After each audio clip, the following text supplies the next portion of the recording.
Welcome to Some Senior Moments, a brand new podcast with me, Rhona Baptiste. Thanks to son Simon, I have graduated to a new level of outreach where there is hope for connecting with more of you out there.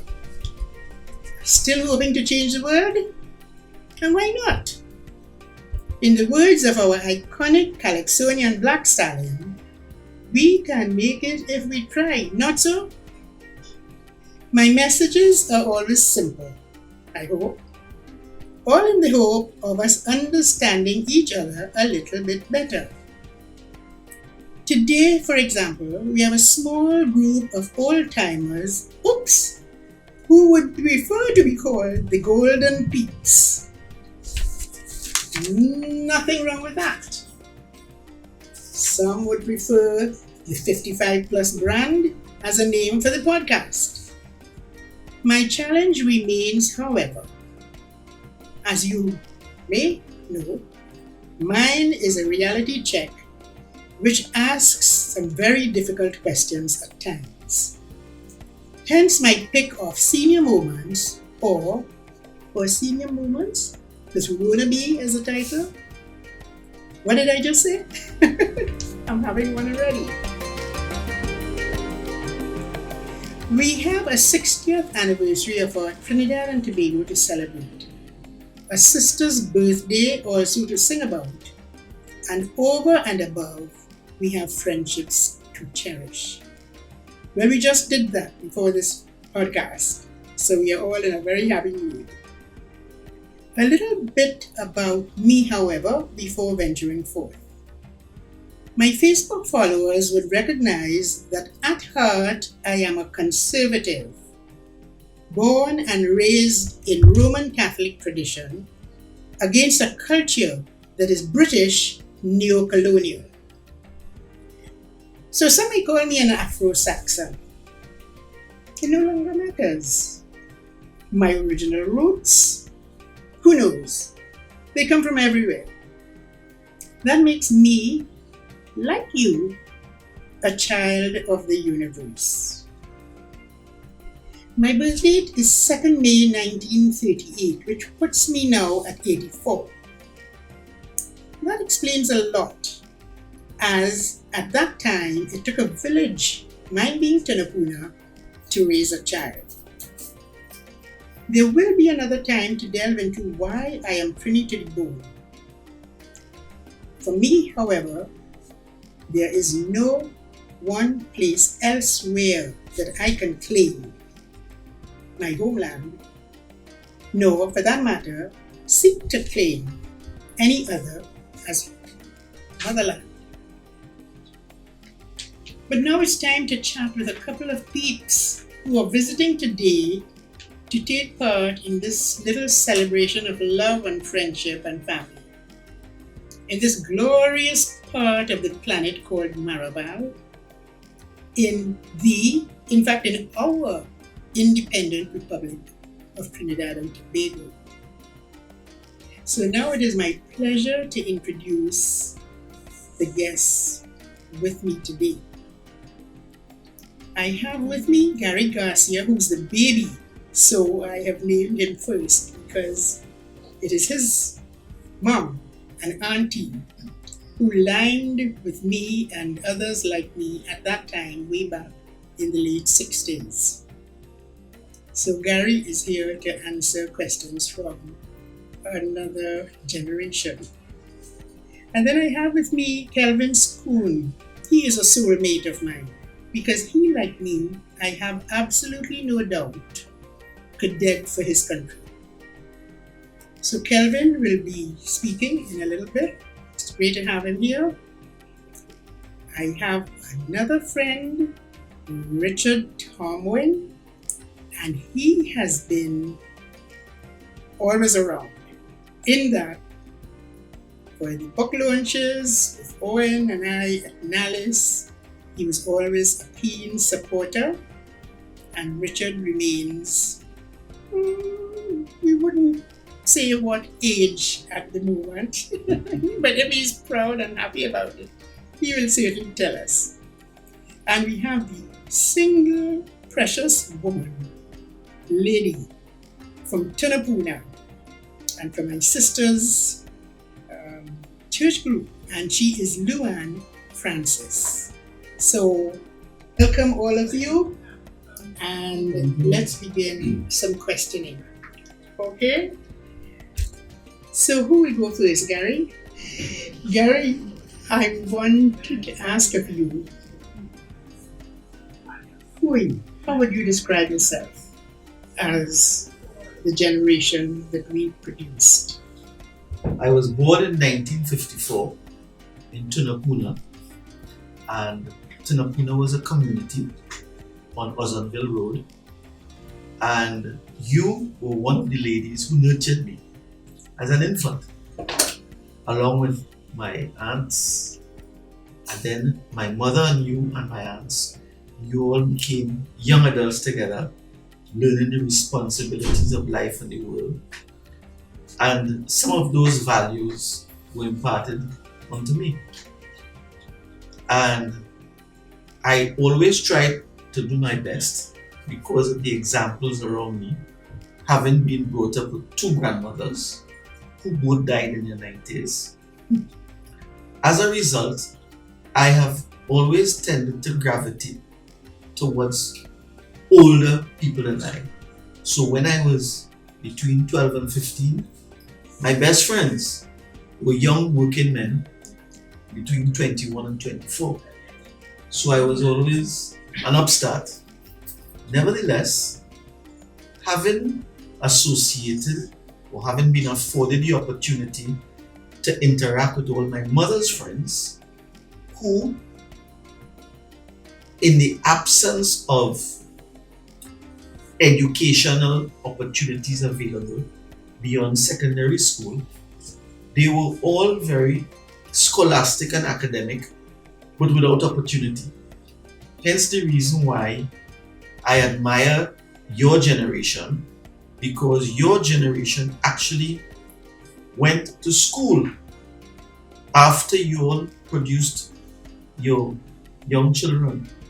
In fact, my mother and my aunts, they all graduated from university after their children graduated from university. So we didn't do too badly, is what you're saying? I think so. And the examples that you all showed us helped me to become what I am, because ultimately I retired 3 years ago as a university professor in agriculture. And I always remember when I decided to come back to St. Augustine from Canada and study agriculture, my father refused to speak to me for about 2 years because he didn't think that was a noble profession. However, close to his deathbed, he said to me that he was very, very proud of me and decided. Okay, so what I would love to delve into at another point is the social culture in which your mother had you, your mother and your father, because they did go separate ways. Yeah. And the consequences of that must be, kind of really interesting at a time when you had to have a certain cultural process, especially in the area of Roman Catholicism. So we could talk a lot about the whole religious aspect of how that affected us as young men and young women and the children we produced. So we have a lot of questions to explore at another point, because I'm hoping that this can become a monthly podcast frame of reference, especially where the generations are concerned. So I will ease you up a little bit now and go to Kelvin, because Kelvin is an interesting person. Kelvin, you want to just give us a little synopsis? I think I've already said that we are soulmates and that we are both passionate about this country of ours. We've seen it through many, many phases. And sometimes just when we're about to give up hope, we see each other pop up on Facebook like bad pennies, trying still to save what seems like the impossible. So, Calvin, you want to say a few words? You can speak about your work. Briefly, I was born in 1933. 6 years into my 6th year, the world was in an uproar, World War II, which lasted until 45, 46. So I am a child of the Second World War. I'm a child who had to go with ration cards to collect rice and sugar and other staples. Do you find your children interested in that? Not really. I'm trying these days. I have what is called a family clan letter. And I send them these things from time to time.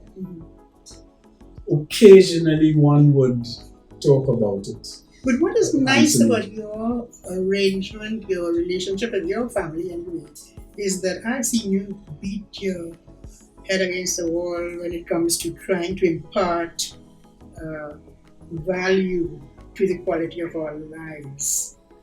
But you seem to have an excellent relationship with your sons and daughters, which is remarkable. Well, I wouldn't say excellent, I would say good. We work together. Yes. Don't you? Yes. You're on a project right now. Right now, yes. What is the project? The project is I'm setting up. Most of my life, I work in advertising and marketing, from the lowest level to the highest level. You were with Corbin Compton. I left Corbin Compton in 1972. I joined Corbin Compton as an artist, ended up being art director, and eventually a director of the company and chairman of the marketing and creative plans boards. After Corbin, I sold insurance. My excuse for leaving was that I am telling people how to sell and I never sold a thing in my life. That was only part of the reason. I wasn't satisfied. But let me just cut you here, because what seems to be a difficulty with our generation and the other generations is that they see us as antiques. I mean, who is listening to you? What do we? I am not sure that is true. They may not openly. I check it with my own children. They may not speak to you about it, but they do things and say things eventually that indicate that they took notice. So you think you're getting somewhere? Yeah, I think I'm getting somewhere. But that is with your own family. With my own. What about with your own, with other people? With other people, yes, but slowly. And how do you think, because you are an avid poster of messages as I am, what do you think is the response to your messages, even with people of your own peer group? Very, very slowly acceptable. But I'll give you an example of what happened. The It's Up to Me campaign I started in 2011. In 2016, I got a friend in Kenatal of Lonsdale to join me with it. On my directions, they produced the logo and whatnot. From then till now, I've been trying. I've written ministers, I've written president, and the thing that aggravates me about Trinidad is that not one of them replied. To say that we have received it. But so we have crossed that hurdle, and really one of the reasons for getting us together here is that we don't even worry to acknowledge and look at them because they just keep us back. Yes. So I want to leave you for a moment because clearly we still have a lot to talk about. Yes. So we will come back to the core problem between our age group, and we are in our 80s, and communicating which is really ironical because that was our profession, communication. That's what we were in with the media. So thanks a lot, Kelvin. Hold on. Let me go to my handsome, not that you other guys are not handsome too, but Richard Tumwing is quite a guy in that we met at a book launch. And well, you don't normally see nice man attending book launches. But there he was. So Richard, now that I've talked you up, because I would like my communications here to be as free and easy as possible. How do you react to this initiative? This crazy initiative that two oldies like, excuse me, Kelvin, and I take upon ourselves. Kelvin, what do you think of the idea? Richard, sorry. Yeah, I don't think, first of all, it's not crazy, Rhona. Mm-hmm. I think it is something that is sorely lacking because I feel that the question of patriotism and nation building can never be overstated in our society. Only today I was reminding someone who was driving me with rideshare, and I said, we have this habit of not doing what we should do for our country, but when we go abroad, don't wonder why they call that part of the world first world, and we are third world, because we go across there, we build those societies, we do everything, we do 2 and 3 jobs, and when we have one job here in our beautiful country, we don't do it. So that to use, as we talk about our 60th anniversary, those watchwords are critical, and it is in this order. It is discipline, production, and tolerance. And we seem to not understand the significance of that in our respective lives. You see? So that I happen, as you say, to be around the book launch, a different launch that Owen had, of course, with your Nalis, with your strong support. But when I first met Owen in '71, and he gave his all for gratis to produce a very, perhaps might have be considered an insignificant publication for the airline industry, it really struck me that here was a professional who had established himself, right? And yet he had time to listen to, if you want to call it Johnny Come Lately in publication, right? And to guide and to make sure we had made a success of it. So that there's so much for us to do for our country, and we don't seem to understand that. My dear mother, who passed away at 97 and 6 months in 2017, she had a way she used to remind us, and I suppose it's a common expression that we all hear, you never miss the water till the well run dry. And one of these days you're going to wake up and find out where barley growing.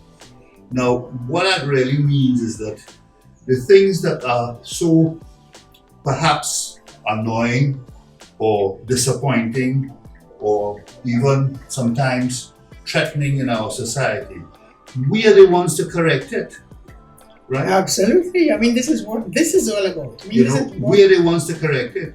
Whether you have 36 or 41 people in Parliament, they are just there, perhaps as to some extent as leaders. But the country, the people of the country, have to step forward and do what they are required to do to make our country a success. Richard, let me just jump here on something. With a name like yours, Richard Tumwing, you're a Chinese name. Why are you here? Why haven't you run like the rest of the Chinese community for a better life elsewhere? Why did you stay? What are you doing here? You're a businessman? Well, that's an interesting question, because I am the only one of my siblings who do not possess another passport. right? My father, my mother, all my siblings, whether they had a green, pink, or other card, they all had that. And I remember some years ago, my eldest sent me a big IXL file with documents saying, listen, boy, this is the thing you have to use to apply for your card, your green card. So then let me ask you, cut you here now again, and ask you, what makes you different? Well, I don't know. I think that I love my country. And I know that if this country is to progress, we are the ones have to make that move. Do you think this little idea of bringing people together can catch fire so Well, that we have I think an understanding between not only individuals but between generations and between races? What do you think? yes, it can. And even if it doesn't, there is no harm in trying to get it done, right? Because I repeat, our country sorely needs it. You see? Okay. And you cannot depend, as I say sometimes to others when they talk about whether the place is being littered or whatever is not working. I say, but you know, it's not the Germans, the Russians, or the Chinese doing it, you know. It's we, the people, who are destroying our own environment. So I'll just end with you now to say, you think, therefore, that you haven't been spinning top in mud, that you can happily meet your maker one day and say, look, I gave it my best shot. Can you? But of course, oh, absolutely. Because if we believe as Christians what we believe, I mean, that famous Jew that walked the face of the earth, at the end of the day, he had no following of significance, you know. But it is the lessons that he laid down. So you think it's eventually religion got it. took you to this point? The values that you got from your own To a large Roman Catholicism? Of course. To a large extent, yes. Mhm. I mean, I had the audacity to ask my parish priest when I was 16. Felt I had a vocation and I wanted to become a priest. Now he said to me, Richard, go out and work for 2 years and come back. Well, I ain't reached back yet. Richard, we're gonna end on that happy note that you stayed on this side rather than going over to the other.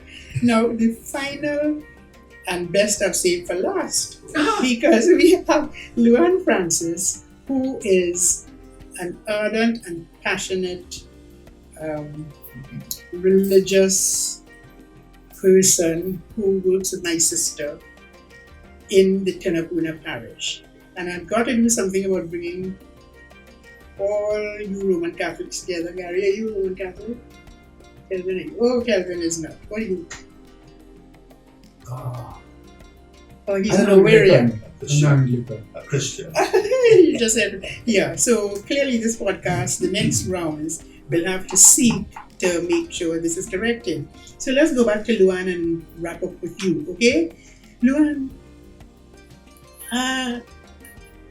what do you think of the brand senior? I told you I was coming with a difficult one. Senior moments. I don't think you like that for senior moments with Rhona Baptiste. You would like to make it golden? I don't really like the phrase senior. Why? It's a real phrase. Because it connotes the saying or the feeling that, you know, it's people who are out to pasture. That is why I don't really like the word seniors. If you give it golden or unforgettable times, I think people will more be interested in listening. Okay, let me just cut you there, because the purpose of this is not that it becomes a popularity show like the Kardashians. It is to sensitize people that there are so many of us out there who are quite comfortable to wallow in our misery and to hide behind saying, oh, we're nice young golden girls. We are not. The reality of aging, don't you think it should have a more positive spin? And by positive, I mean, we are proud to be 70 or 80 or 90. What do you think? I agree, you have to be proud to be 70 or 80 or 90 and be happy for what you have achieved in your life.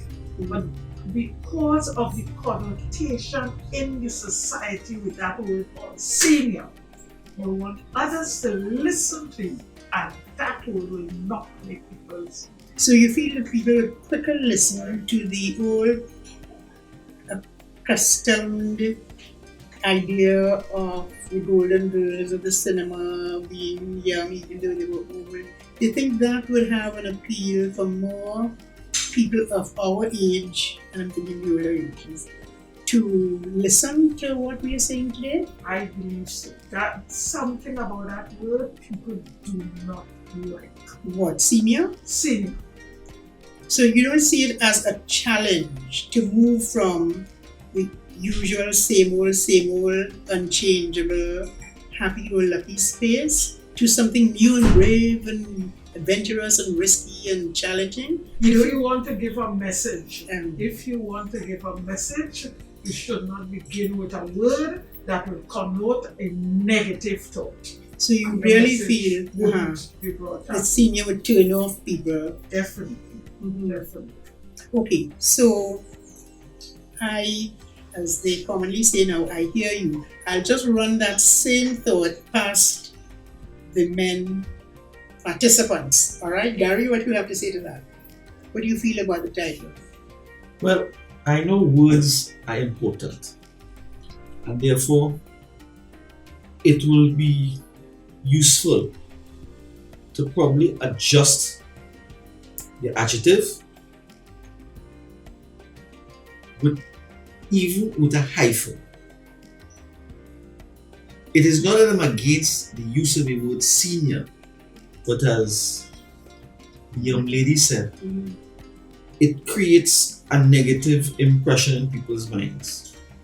So you might want to reflect on it a little more and come up with something that is native to our language, rather than use golden girls and things that we saw on television. Yeah, I think that was the only problem I had with the golden girls. Maybe we might be able to find an expression that our parents used to use, as he pointed out, that his mother always used to say, you never miss the water until the well runs dry. All right. So, thank you, Gary.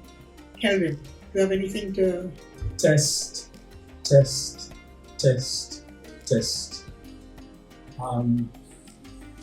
That's a lesson I learned. So, all right, I got you, Kelvin. Richard, what do you want to say to that? I think there's a lot of wisdom in what my fellow gentlemen shared just now. Golden is perhaps a more catchy expression to get people's attention. But yes, we could look at something that might be perhaps more colloquial to move forward. But clearly, what we have to reflect on is that most of the leaders in the world here and beyond are very much in our age group, but they are the leaders. So there's a lot to be said about that. That, in other words, the wisdom that comes with maturity, with age, whatever you want to call it, right, is significant, right? Whether it's in North America, whether it is in Europe, whether it's in Asia, you have that the significant leaders are in our age group and beyond, you see? So there's something to be said there. Okay, so I'm hearing all of you, and I have to wrap it up now. It's been a great Can I add pilot. something before Yeah, sure. we leave? I think that the medium we're using now, technology that we're using now, makes it very easy to run the testing I've been talking about. I think it's been a good little session, and I hope there are people who would appreciate what we are trying to do. We remain passionate, even though we might be oldies or seniors or in between or babies. And again, I want to say thanks To you, Gary, I want to say thanks, Kelvin, Richard, and Luan. So, to all who are listening out there, look out for the next episode of What is at the Moment Senior Moments with Rhona Baptiste. Stay good, stay safe. Love you. Bye now.